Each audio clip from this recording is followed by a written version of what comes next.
the Lord. இந்த காலை வேளையிலும் கூட இந்த வீடியோ மூலமாக தேவனுடைய பிள்ளைகள் எல்லாரையும் சந்திக்கிறதுல நான் மிகுந்த சந்தோஷம் அடைகிறேன். நம்முடைய கர்த்தரும் இரட்சகருமாக இயேசு கிறிஸ்துவின் இனிய நாமத்தில் உங்கள் ஒவ்வொருத்தரையும் நான் வாழ்த்தி ஆசீர்வதிக்கிறேன். இந்த காலை வேளையிலும் கூட நாம் வேதத்திலிருந்து ஒரு வசனத்தை தியானிக்கலாம். என்னோடு கூட எடுத்துக்கொள்ளுங்கள். யோவான் எழுதின சுவிசேஷ புத்தகம் 16வது அதிகாரம் 33வது வசனம் நான் உங்களுக்காக வாசிக்கிறேன். என்னிடத்தில் உங்களுக்கு சமாதானம் உண்டாயிருக்கும் பொருட்டு இவைகளை உங்களுக்கு சொன்னேன். உலகத்தில் உங்களுக்கு உபத்திரம் உண்டு, ஆனாலும் திடன் கொள்ளுங்கள், நான் உலகத்தை ஜெயித்தேன் என்றார். எவ்வளவு அருமையான வாக்குத்தத்தத்தை பாருங்க. ஆண்டவராகிய இயேசு கிறிஸ்து நம்மளை அழைக்கும் போது பாருங்க, எந்த ஒரு பொய்யான காரியத்தை சொல்லி ஆண்டவர் நம்மளை அழைக்கவில்லை, ஆண்டவர் நம்மளை ரட்சிக்கவில்லை. உலகத்துல பாத்தீங்கன்னா ஒரு சிறிய காரியமா இருக்கட்டும், பெரிய காரியமா இருக்கட்டும், ஜனங்களை நம்ப வைக்கிறதுக்கு, அவங்களுக்கு அந்த காரியத்து மேல நம்பிக்கை வர்றதுக்கு எவ்வளோ விதமான பொய்களையும் தவறான காரியங்களையும் சொல்லி இன்னைக்கு காலகட்டத்துல மனுஷர்கள் என்ன பண்றாங்க, ஒரு மனுஷனை வஞ்சிக்கிறாங்க. அது உண்மை அப்படியே பொய்ய அப்படியே உண்மைய பேசுற மாதிரியே சொல்லி ஜனங்க நிறைய வஞ்சிக்கப்படுறாங்க. ஆனா நம்ம ஆண்டவர் பாருங்க, தேவனுடைய பிள்ளைகள் ஒவ்வொருத்தருக்கும் ஒரு காரியத்தை ஆண்டவர் தெளிவா சொல்றாரு. நம்மள அழைக்கும் போது உலகத்தில் உங்களுக்கு உபத்திரவம் உண்டு. அப்ப இந்த உலகத்துல பாத்தீங்கன்னா கிறிஸ்தவர்களா இருக்கிற நாம, ரட்சிக்கப்பட்டிருக்கிற தேவனுடைய பிள்ளைகள் இந்த உலகத்துல பாருங்க அநேக கஷ்டங்கள் பாடுகளை நாம சந்திக்க வேண்டியதா இருக்கிறது. அப்ப அநேக வேளையில நாம உபத்திரவங்களுக்குள்ளாக கஷ்டத்துக்குள்ளாக நாங்க போகும்போது என்ன நினைக்கிறோம்னா, ஏன் ஆண்டவர் போய் எனக்கு இப்படிப்பட்ட காரியத்தை செய்தார், ஏன் ஆண்டவர் எனக்கு இந்த காரியத்தை அனுமதிச்சார், ஏன் கர்த்தர் எனக்கு இந்த கஷ்டத்தை கொடுத்தாருன்னு ஈஸியா என்ன பண்ணிடுறோம்னாக்கா பழியெல்லாம் எடுத்து ஆண்டவர் மேல போட்டுரும். ஆனா ஆண்டவர் நமக்கு ஏற்கனவே ஒரு காரியத்தை நமக்கு ஆண்டவர் சொல்லி கொடுத்திருக்கிறாரு. உலகத்தில் உங்களுக்கு உபத்திரவம் உண்டு.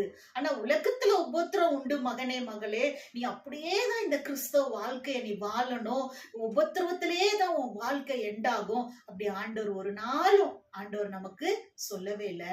அதுல பாத்தீங்கன்னா ஆண்டவர் சொல்றாரு, உபத்திரம் இருக்கலாம், ஆனாலும் தேவ பிள்ளைகளே, ரட்சிக்கப்பட்டிருக்கிற தேவனுடைய மகனே மகளே, திடன் கொள்ளுங்கள், தைரியமா இருங்க. உபத்திரவத்தை பார்த்து, பிரச்சனைய பார்த்து, கஷ்டத்தை பார்த்து, ஐயோ என் வாழ்க்கை இவ்வளவுதானா, நான் இப்படித்தான் என் வாழ்க்கை கடைசி மட்டும் என் வாழ்க்கை இப்படித்தான் இருக்குமா அப்படின்னு சோர்ந்து போயிடாதீங்க. ஆண்டவர் உபத்திரம் இருக்குன்னு சொன்ன ஆண்டவர் நம்மள அனாதியா அப்படியே விடல. நமக்கு ஒரு ப்ராமிஸ் பண்றாரு ஆண்டவர், திடன் கொள்ளுங்கள். ஏன் திடன் கொள்ளுங்கள் சொல்றாரு? எதை வச்சு நான் திடன் கொள்ள முடியும்? எனக்கு என்ன அத்தாரிட்டி இருக்கு, என்ன ஷூரிட்டி இருக்கு நான் திடன் கொள்றதுக்கு?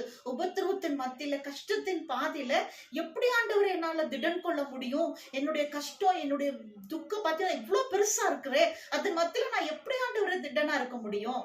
எனக்கு ஒரு நம்பிக்கையான காரியத்தை ஆண்டவர் சொல்றாரு. அதே வசனத்துல கீழே பாத்தீங்கன்னா, நான் உலகத்தை ஜெயித்தேன். ஹல்லேலூயா.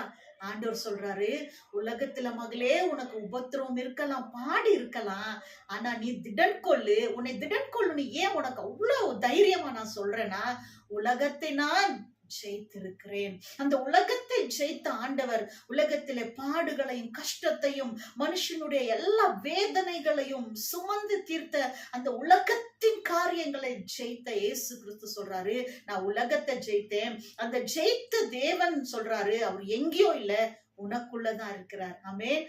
வசனம் சொல்லுகிறது இல்லைங்களா, எனக்குள்ள அந்த தேவன் இருக்கிறார். நான் ஆராதிக்கிற அந்த தேவன் அவர் சர்வ வல்லமை உள்ள தேவனாகவே அவர் இருக்கிறார். அப்ப நான் உலகத்தை ஜெயித்தா, நான் உலகத்தில் இருக்கிற இந்த பூமியில இருக்கிற காணப்படுகிற எல்லா உபத்திரம், கஷ்டம், பாடு எல்லாத்தின் மேலேயும் ஆண்டவராக இயேசு கிறிஸ்து ஜெயம் எடுத்திருக்கிறார். அந்த ஜெயத்தை உங்களுக்கு எனக்கு கொடுத்திருக்கிறார். அதனால தான் ஆண்டவர் சொல்றாரு, திடன் கொள் மகளே, தைரியமாயிரு, உன்னால இந்த காரியத்தை ஜெயிக்க முடியும். உன்னால இந்த கஷ்டத்துல இருந்து மேல வர முடியும். உன்னால இந்த உபத்திரவத்தில் இருந்து மேல வர முடியும். உன்னால இந்த கண்ணீரில் இருந்து உன்னால மேல வர முடியும். அதனால என் அன்பு தேவ பிள்ளைகளே, உலகத்துல கஷ்டம் இருக்குது, பாடு இருக்குது, என் வாழ்க்கையில இவ்வளோ நான் வேதனையின் வழியாக போறேன்னு கலங்கி போகாதீங்க. உங்களை பார்த்து ஆண்டவர் சொல்றாரு, திடன் கொள் மகளே, திடன் கொள் மகளே, உன்னால இந்த காரியத்தை ஜெயிக்க முடியும், உன்னை நான் ஜெயிக்க வைக்குவேன்னு ஆண்டவர் சொல்றாரு. ஆமென், அல்லேலூயா. இந்த வேத வசனத்தின்படியே கர்த்தர் தாமே உங்கள் ஒவ்வொருத்தரையும் ஆசீர்வதிப்பாராக. நாம் கண்களை மூடி நாம் ஜெபம் செய்வோம். எங்களை அதிகமாய் நேசிக்கிற எங்கள் நல்ல ஆண்டவரே, கர்த்தராகிய இயேசு கிறிஸ்துவின் நாமத்தினால உங்க சமூகத்தில் வருகிறோம். தகப்பனே, இந்த ஆசீர்வதிக்கப்பட்டதான் இந்த நல்ல நாளுக்காக நன்றி செலுத்துகிறோம். அப்பா, இந்த ஆசீர்வதிக்கப்பட்டதான இந்த நாளிலும் ஆண்டவரே, உங்க பிள்ளைகள் ஒவ்வொருத்தரையும் அப்பா மனதார நாங்கள் பிளஸ் பண்ணுகிறோம். ஆண்டவரே, மனதார ஒவ்வொருத்தரையும் தகப்பனே நாங்கள் ஆசீர்வதிக்கிறோம். கர்த்தாவே, அப்பா, உங்க பிள்ளைகள் ஒவ்வொருத்தரும் ஆண்டவரே அவங்க தனிப்பட்ட வாழ்க்கையில எத்தனையோ உபத்திரவத்தின் பாதையில, கஷ்டத்தின் பாதையில அவங்க கடந்து போய் கொண்டிருக்கலாம். தகப்பனே, எங்களுக்கு தெரியாது, ஆனா நீங்க எல்லாவற்றையும் ஆராய்ந்து அறிந்திருக்கிற தேவன் சுவாமி. அப்பா, உங்க பிள்ளைகளுக்கு நீங்க இந்த காலை வேளையில ஒரு வாக்குத்தத்தம் கொடுத்திருக்கிறீங்க, மகளே திடன் கொள் என்று.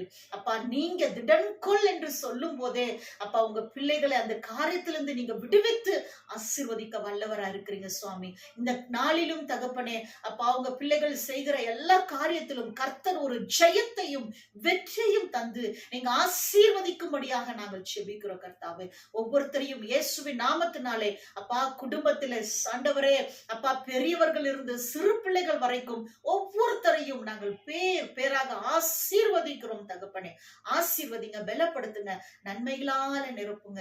இயேசு கிறிஸ்துவின் வல்லமையுள்ள நாமத்தில் ஆசீர்வதித்து ஜெபிக்கிறோம் எங்கள் ஜீவனுள்ள நல்ல பிதாவே, ஆமென். Praise the Lord.